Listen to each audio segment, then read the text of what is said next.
The Israeli-Palestinian problem is one that must necessarily be situated in history. Since the creation of Israel in 1948, we have always heard the agitation from the Palestinians that what ought to have happened at that time was the creation of two states, but that did not happen. And the world, to mean that part of the world, has seen wars. We remember the Yom Kippur War, we remember the 1973 wars and what happened after those wars, the seizure of Sinai from the Egyptians, the Golan Heights, and of course the West Bank. And that in itself has given birth to many problems over the years, culminating in the Intifada in 1980s, and that was, of course, reignited again on the 7th of October when Hamas crossed Israel, the borders of Israel, and abducted individuals who are still in their custody, some of whom are still in their custody even as we speak. And the Israelis, I think, must have thought that military action would resolve the problem very quickly. But almost 1 year later, the problem has refused to go, with the consequence that the world now talks about a genocide, with the consequence that international institutions such as the International Court of Justice and, of course, the UN having pronounced themselves on the issue and indicted individuals who are within the high ranks of Israeli polity and, of course, Hamas.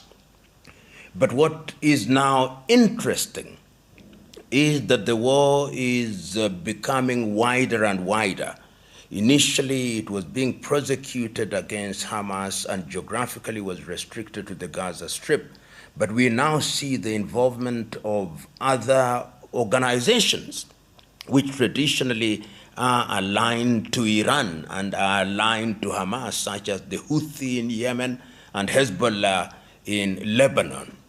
And the relationship between Hezbollah and Israel is particularly interesting. We remember in the year 2000, in the early 2000s, the Israelis actually had boots on the ground with a view to neutralizing Hezbollah. And when Hezbollah, of course, was defeated, if you may, depending on who you talk to, when the conflict was stopped, there was the understanding that Hezbollah would be disarmed, but they were never disarmed. And they have become an important political player in the Lebanon polity, such that they are in parliament in Lebanon, they are stronger than the regular Lebanese army, and some hold the view that they are also a proxy for the Iranians who have vowed that Israel must be wiped off the face of the earth. And as we know now, immediately after the Gaza problem erupted, they said that they would ensure that the Israelis withdraw and they themselves are on a war footing. What has happened in the recent past, which has now escalated into what is essentially a full-scale war, coupled with the pager explosions and the elimination of high-ranking officials, is now opening a completely new chapter. Because when you listen to the Israeli general, they don't want boots on the ground. But we have now seen that quite a number of military targets are being raided by the Israelis. And when one is dealing with Hezbollah, the Israelis have an interesting view. They hold the view that to the extent that Hezbollah uses civilian facilities to host combatants, every other place that is so defined is therefore a legitimate military target.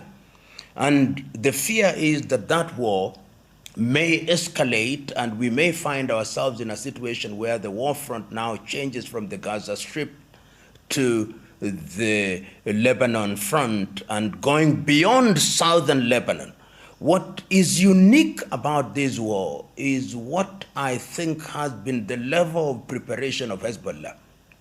I think they have been preparing in a very big way, and we have seen some of the drones that they have shown demonstrating that they have infiltrated the Iron Dome and take photographs of military facilities, and some of their rockets are even reaching Tel Aviv.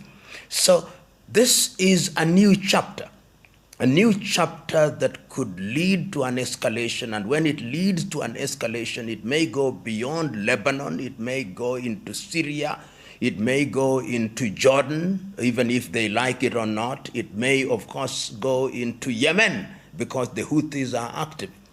And that in itself may involve Iran. And one does not know how the allies of Israel in Europe and, of course, the United States of America will be involved. So we are dealing with a powder keg, and it is something that one cannot speculate too much about, but one can say that the ground is changing on a daily basis, and that this is going to be something that, if not mediated in a peaceful manner, may lead to a long-term war in that part of the world. Let it not be lost on us that we have seen shuttle diplomacy by the Americans and the Egyptians and the Qataris, but it appears that diplomacy is not moving the needle in any one way.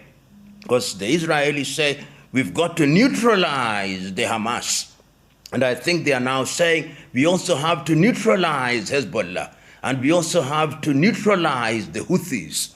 But history has taught us that neutralizing non-conventional armies which operate on the fundamentals of guerrilla warfare is not an easy thing. So the world finds itself between the devil and the deep blue sea. Oh, you know, it's amazing what we are seeing today. I know, for example, of course, the Israelis have not admitted that they were responsible, but it tells you that how a supply chain can be infiltrated through the setting up, as some are saying, of companies which then infiltrate your system, supply you with goods which are themselves loaded with explosives. It tells you that the face of war is changing, that your phone can be a weapon, that the drones as we know them are already weapons. So the face of war is changing in a very dramatic way. And with artificial intelligence, one can imagine what is going to happen on a daily basis. Remember that the military has been the place where new technology is incubated, and the Israelis, using the Mossad, are always ahead of the game in this regard, because they always have their guard up, because for them it is a war for survival. And the theater of war in the Middle East is demonstrating that indeed the face of war is changing, and technology is the new weapon which will be used in a very effective and destructive manner. You know, the situation in the Middle East has always been complex. Complex in the sense that the Israelis, since their creation, has always fought for their survival. And in the knowledge that they are supported by the United States of America and, of course, quite a number of European countries. And there are those within the Palestinian space who are also supported by countries such as Iran. Iran has come out quite clearly, particularly since the 1979 revolution that brought the clerics into power. And their pronouncement has been very clear. And pronouncement is clear in the sense that Iran also sees itself as the country that has the duty to spread Islam of the Shia kind in that part of the world. And this, in some ways, is also a proxy war, turning into a proxy war, where the Iranians, knowing as they do that they don't want to face the United States of America and the West in a theater of war, may very well be using this organization such as the Houthis or the Hezbollah and Hamas in order to carry out their agenda, whatever it is, against the Israelis. So holding all factors constant, I don't think anybody has the appetite for direct confrontation. The Americans and the Europeans don't have the appetite for confrontation. And of course, the Iranians also don't have the appetite for confrontation. So they'll use proxies and a lot of what one may describe as saber rattling so that they don't confront each other. But war, sometimes, as we say in Kiswahili, has no eyes. It takes only one small mistake, and the world could find itself in a situation where the confrontation is direct and deadly, and nobody can predict how that can and will pan out if it ever occurs. But the players know. When you see shuttle diplomacy, it is a statement that people are afraid. No matter how strong they feel, they know that nobody can quite predict the outcome of war and its impact on those who survive it. All wars end with peace. And the history of the world has taught us throughout the ages and in the more recent past with the creation of the League of Nations and its collapse and the creation of the United Nations in 1945 after the end of the Second World War, it was thought that the UN would be the body that would be in the forefront of dealing with such matters. But we have seen in the war in the Middle East that attempts by the Secretary General of the UN, Antonio Guterres, have not yielded any fruits. We have seen that even intervention by the International Court of Justice, which was moved by South Africa, has not yielded any results. What we are seeing is a world where there are countries which have now made the decision that we are not going to respect any injunction from international bodies. So you find a UN that is neutralized and neutered, and you find a United Nations, or rather United States of America, which is becoming more and more unilateral in its actions and therefore is no longer a respecter of the decisions of the UN unless those decisions are in its favor. One would have thought that the European Union would also have the appetite for intervening, but you and me know that the European Union is very much in many ways in matters military at the behest of the United States of America. One would have thought that even a weak body such as the African Union would have some leverage, but really nobody cares about the opinion of the African Union.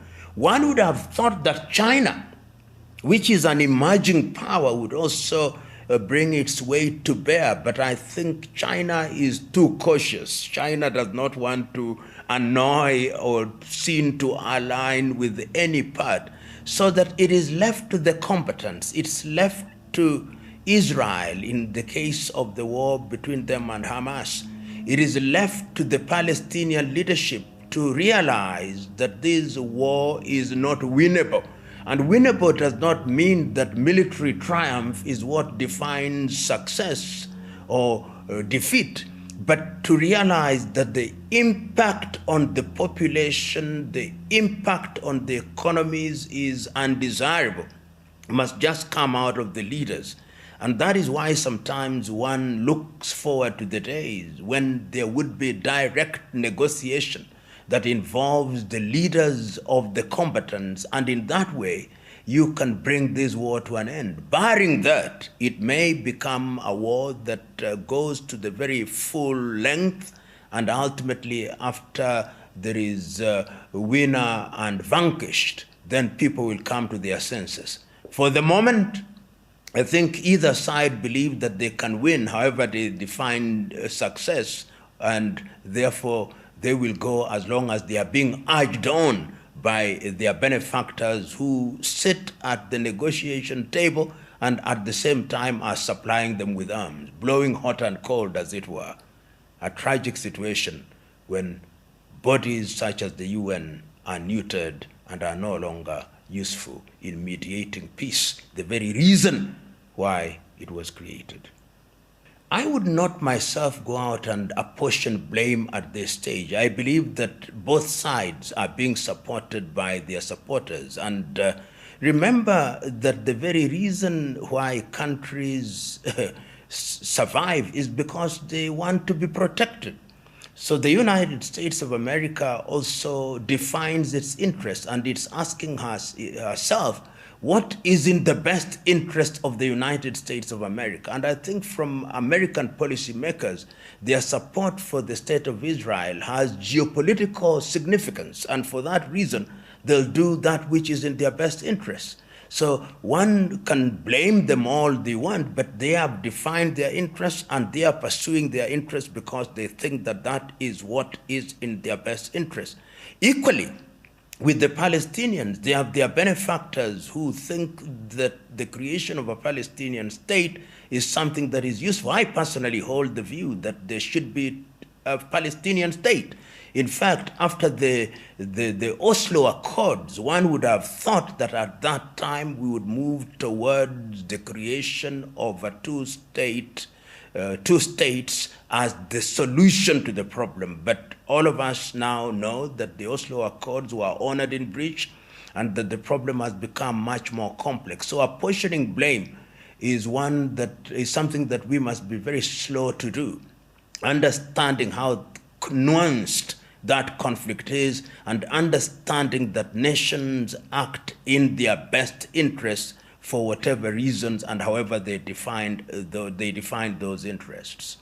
The relationship between man and God, particularly in the context of war, is one that is very complex. If you look at the holy books, you look at the Torah, you look at the Christian Bible, you look at the Muslim Quran, war is something that is ever there. So people can claim peace and say many things about peace, but human conflict is inevitable, and many times people ignore religious sanctions and injunctions, and they engage in war anyway.